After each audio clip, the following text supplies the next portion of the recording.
Alors, toujours dans le thème de l'immunité, on va essayer de vous présenter la suite de cette deuxième unité.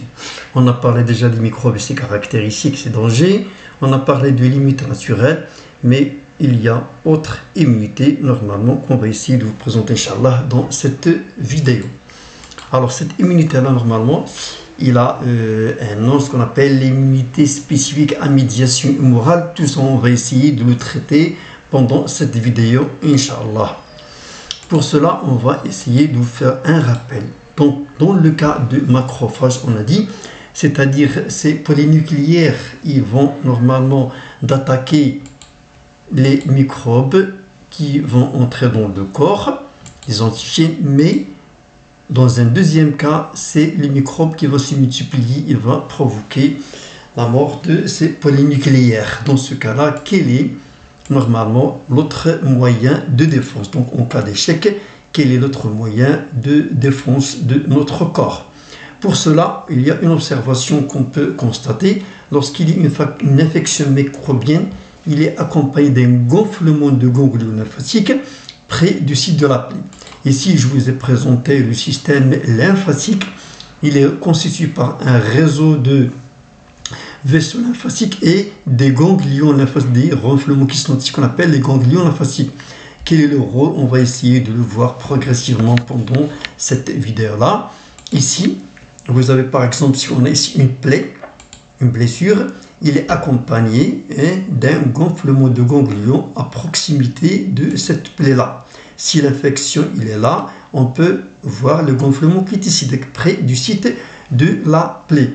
Ici, je vous ai présenté l'intérieur d'un ganglion lymphatique. C'est un lieu où on peut trouver un type de globule blanc qu'on va essayer de voir ultérieurement. Pour cela, une expérience qui a été réalisée sur la souris. Et cette expérience-là, je l'ai présentée de trois manières, sous forme d'un texte, sous forme d'un tableau et sous forme de schéma. Donc, une souris saine qui n'est pas malade, on l'a injectée avec des globules rouges des moutons. J'ai ici souris de moutons, ce sont deux animaux différents. Et après 4 jours, nous avons trouvé 300 millions de lymphocytes dans sa rate, le lieu où on peut trouver les lymphocytes, au lieu de 100 millions dans le cas normal. Pour en connaître la cause, des lymphocytes ont été prélevés de la rate du souris injectée, puis implantés dans un milieu de culture adapté avec un sérum frais pour la survie des lymphocytes et de ces globules rouges du souris normal et des globules rouges du mouton pendant 1 heure à 37 degrés. Et le document qu'on va essayer de vous présenter, il nous présente le résultat de l'expérience. Donc voilà le tableau qui représente les résultats qu'on a trouvés. Donc l'augmentation de 100 millions à 300 millions de lymphocytes. Lors de l'introduction des globules rouges dans le corps de la souris, il y a un triple de nombre de lymphocytes dans le corps de cet animal. Donc, qu'est-ce qu'on peut supposer normalement à propos de cette augmentation? On peut dire que peut-être il y a une relation entre l'augmentation de lymphocytes et normalement l'introduction d'un antigène qui est un corps étranger par rapport au corps. Ici, je l'ai représenté par un schéma. Donc, l'injection de la souris saine avec le globule rouge du mouton. Après 4 jours, on constate qu'il y a une augmentation de 200 millions. Alors, la question posée ici, pourquoi le nombre de lymphocytes augmente dans la rate de la souris? Comme on l'a dit tout à l'heure, peut-être pour attaquer ce corps étranger qui est un antigène par rapport au corps de la souris. Donc, l'expérience est réalisée dans un milieu de culture. On a mélangé les globules rouges du mouton, les globules rouges de la souris et avec les lymphocytes de la souris injectés. Donc, après 1 heure à 37 degrés, on constate qu'il y a une différence entre la première et la deuxième. Autour des lymphocytes, c'est-à-dire ces points bleus, il n'y a plus de globules rouges de la souris, mais on peut voir qu'il y a aussi les globules rouges de la souris, il n'y a plus les globules rouges du mouton. Voilà le schéma réel, et ça, c'est un schéma, c'est la photo réelle, et ça, c'est le schéma. Voilà la légende. Donc la question qu'on peut supposer ici, que représentent les globules rouges du mouton par rapport au corps de la souris? C'est un corps étranger, c'est-à-dire c'est un antigène. Bon, la question suivante qui peut se poser à partir de ces expériences, comment expliquer l'existence d'auréoles autour des lymphocytes? L'auréole, c'est-à-dire un endroit où il n'y a plus de globules rouges du mouton. Donc, comme on a dit tout à l'heure, peut-être les lymphocytes, ils ont détruit les globules rouges du mouton. Donc, la question ici, comment expliquer l'existence des substances chimiques? Donc, il y a normalement cette observation que normalement on doit afficher la première. Le plasma de la souris injecté contient des substances chimiques capables de neutraliser les globules rouges du mouton. Donc, cette substance chimique, c'est elle qui a été sécrétée par ces lymphocytes de la souris. Et cette substance-là, c'est elle qui a attaqué les globules rouges du mouton.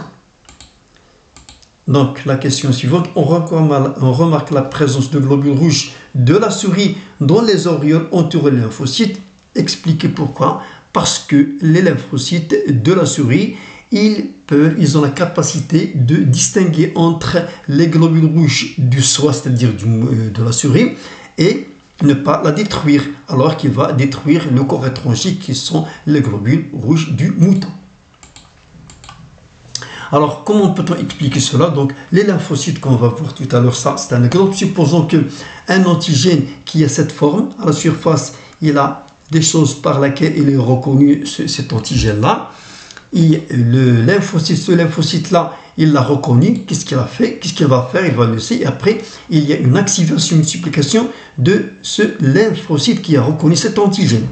Donc, dans ce cas-là, il va se multiplier ce lymphocyte, donner plusieurs, et donner deux groupes essentiels.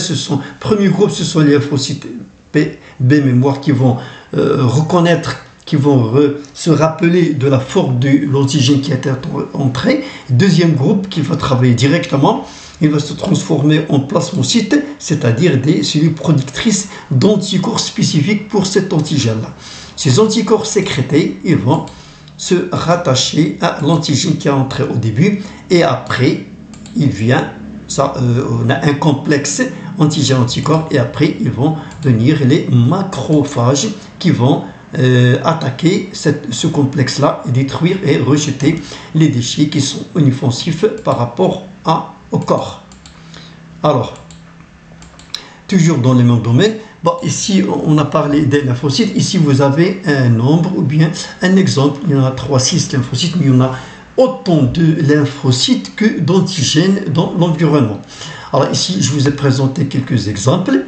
Mais regardez la surface de ces lymphocytes, c'est différent l'une de l'autre. Supposons que l'antigène qui est entré dans le corps, il a cette forme-là. Alors, quel est le lymphocyte qui va s'introduire? Il y en a un seul seulement qui va s'introduire pour l'attaque. C'est celui-là qui est une complémentarité entre ce qui est à la surface de ce lymphocyte avec la forme de cet antigène. La deuxième phase, c'est la prolifération, c'est-à-dire la multiplication de ces lymphocytes qui a reconnu l'antigène. Et il y a une différenciation, c'est-à-dire il y en a un groupe qui va donner les cellules mémoire, qui vont se rappeler de l'antigène qui est entré, et l'autre, ils vont se différencier pour donner des plasmocytes qui vont produire des anticorps. Et ces anticorps, comme on l'a vu tout à l'heure, ils vont attaquer les antigènes, et puis le macrophage va détruire le tout, le complexe. Donc c'est ce qu'on appelle l'immunité spécifique, c'est-à-dire qu'il n'y a pas, c'est pas tous les lymphocytes qui vont s'introduire, mais un lymphocyte spécial qui a reconnu cet antigène. Donc si ici un graphe qui va nous présenter, lorsqu'on a injecté un animal ce premier jour, un antigène spécial, et puis on a pris dans le sang, et on va voir le taux d'anticorps dans le plasma de cet animal. On constate deux choses essentielles. C'est que la production des anticorps n'est pas directe, mais après une semaine. Et ici, le même antigène qui a été injecté, la production est directe. Et la deuxième chose, le taux de production des anticorps est différent de la première, de la deuxième. Mais aussi, troisième chose, la durée de la persistance des anticorps dans le corps. Ici, on peut rajouter que la durée elle est très longue que la première. On appelle ça la première réponse immunitaire primaire et c'est la deuxième. Toujours dans le même domaine, mais ici, on a l'injection de deux antigènes différents. La première, c'est la toxine tétanique et la deuxième, qui va produire la diphtérie, c'est l'anatoxine diphtérique. L'anatoxine, bien sûr, c'est un antigène, mais qui est inoffensif, c'est-à-dire qu'il ne va pas produire la maladie, mais il va inciter le corps à produire des anticorps. Donc, toujours comme on a dit tout à l'heure, La production d'anticorps après le premier contact n'est pas direct, mais il demande un certain temps de reconnaissance de l'amplification de différenciation. Donc ici le taux, voilà la durée directe, et le taux il a augmenté. Mais autre chose, ici on a injecté un antigène, mais qui est différent de le premier, toujours la même démarche. Il faut qu'il y ait une durée de reconnaissance de cet antigène, et la même chose, il va essayer de produire après une semaine des anticorps spécifiques pour la diphtérie. Donc ça, ce qu'on appelle la mémoire du système immunitaire. Ici, les cellules les lymphocytes mémoire, ils ont reconnu déjà l'antigène. C'est pour cela qu'il y a la production des anticorps directement et d'une manière très grande, la quantité d'anticorps très grande. Comment interpréter cela? Donc le corps il reconnaît ce qui est de soi, il ne va pas l'attaquer, et non soit il va produire un très grand nombre de lymphocytes P au niveau de la rate et des ganglions lymphocytes, et la production d'un grand nombre d'anticorps pour éliminer l'antigène.